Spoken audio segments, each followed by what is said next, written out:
you're going to put together with the 3 random apples I found in my refrigerator, which were not the same type of apple, by the way. I think I had an extra puff pastry left, so why shouldn't we do something with it? I have sliced the apples. They're not very thick at all, probably an 1/8 or a little bit more of an 1/8 of an inch. So I'm going to just, this is like so unplanned, so I'm going to have to let you know how it turns out. Anyway, so I've got apples. I have a 1/2 cup of a mixture of sugar and brown sugar. So it's like a 1/4 cup of sugar, 1/4 cup of brown sugar. I'm going to put that in there. I'm going to put in a 1/2 cup of chopped walnuts. These are all just things I found in my pantry. And a 1/2 cup of golden raisins. Because why not, right?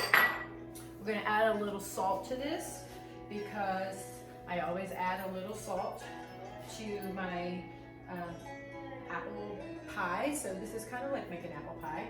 And then we're going to add the juice of 1/2 of a lemon, and I'm just going to do it into my hand because it can get kind of, you don't want the seeds down inside it. So we'll get the seeds out, the juice of 1/2 that lemon. So there you got a little sweet, a little tart, a little salty. Let me grab my towel over here. And I'm going to need a spoon, which I also forgot, but hey, I'm right here. Spoon for the mixture. All right, so we got all of that, and now we're going to add some flavor to it. Let's get the sugar mixed up just a little bit. It's going to be really good, I think. I always make apple pie. I don't make a whole lot. I'm not a huge baker. Part of it is it's just not, number 1, it's not my thing. Number 2 is in baking, you tend to have to be kind of precise, and I'm kind of like throw it in the pan. So with this dish, I can be a little bit more throw it in the pan.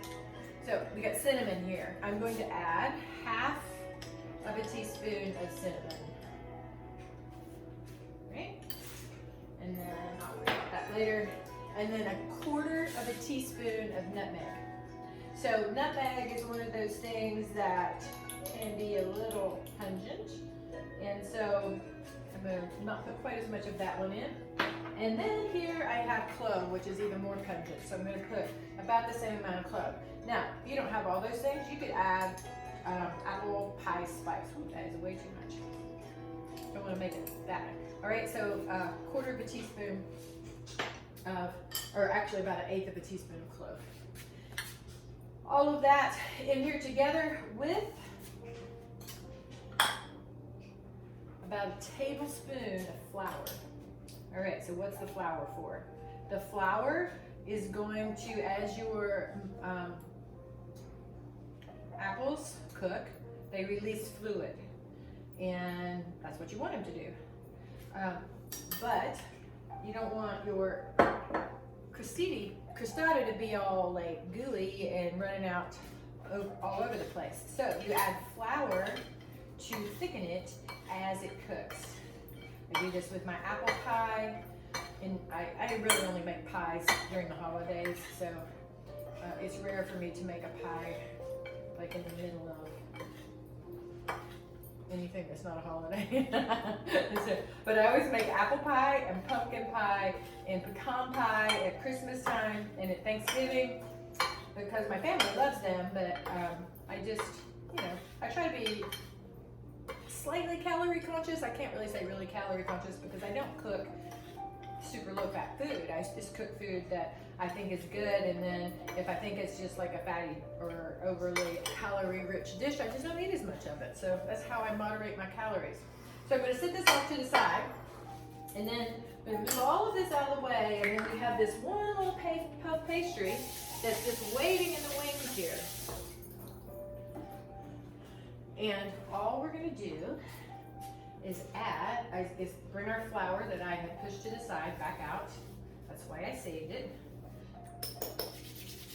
Grab this puff pastry. We're going to do the same thing that we did with the last one. We're going to roll it out just a bit so that, there's stickers all over the place,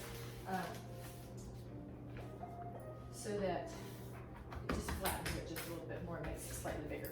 I'm going to use my rolling pin. So I have lots of little kitchen gadgets, and I love kitchen gadgets, all the little things like this is like a granite rolling, a marble rolling pin.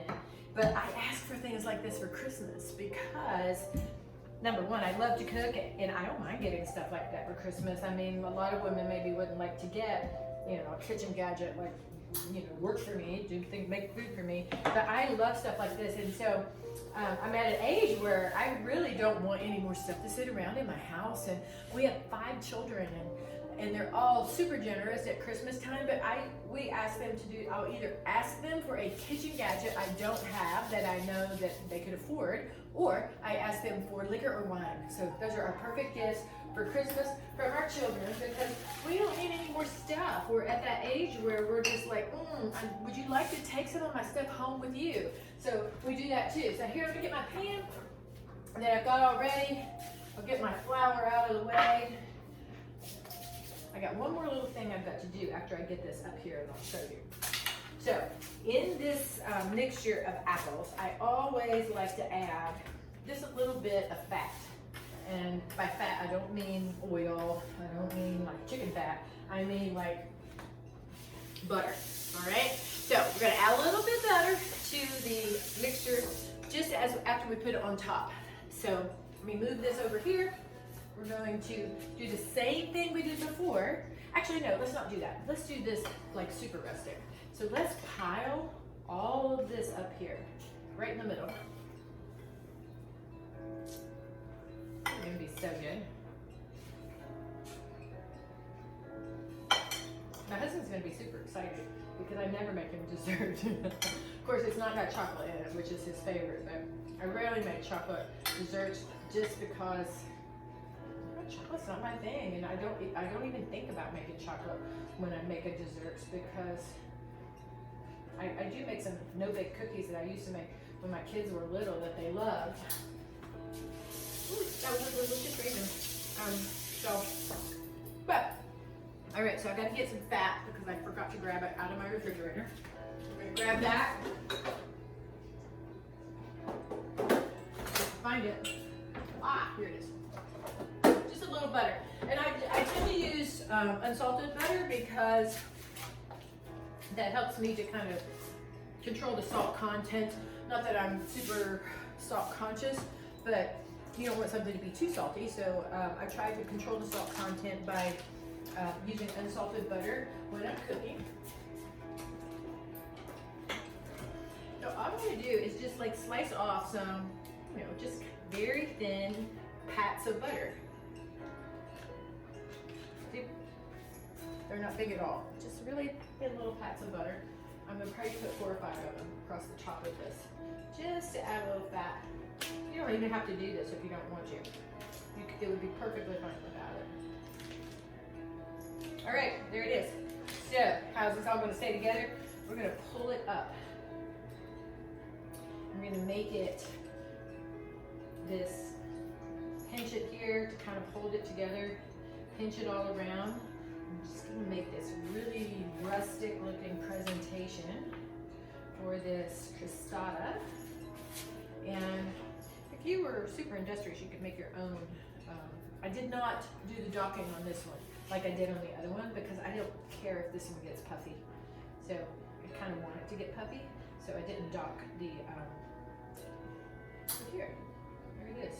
I'm going to stick this in this 350-degree oven and go ahead and bake it off because this will need to sit a while and congeal back together. Look here. Doesn't that look awesome? Looks pretty. All right, so I'm going to put it in the oven with the other things that I have in there.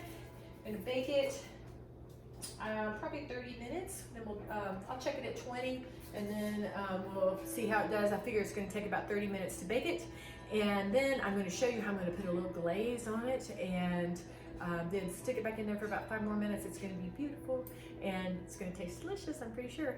So I'll be right back with you as things progress. Okay, so I just got the crostata out of the oven. It's done, but it needs to brown just a little bit more. But before it does that, what I did was I took a little apricot preserves. And I put this in this bowl and melted them or liquefied them in the microwave. And I was going to take that over the crust, kind of give it a nice sheen, and it'll help with the browning process. It smells so good.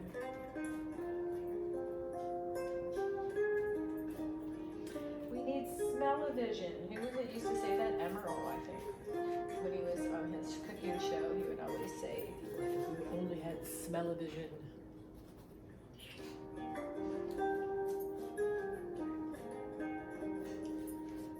Give it a nice glistening.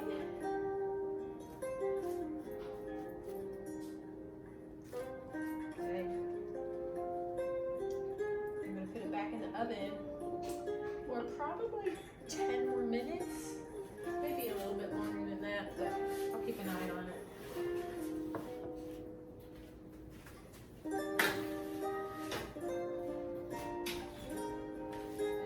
I have this lovely Crostata right here. Look how pretty it is. It turned out great. I actually took a little bite off the top of it. It tastes great, and we seasoned it well.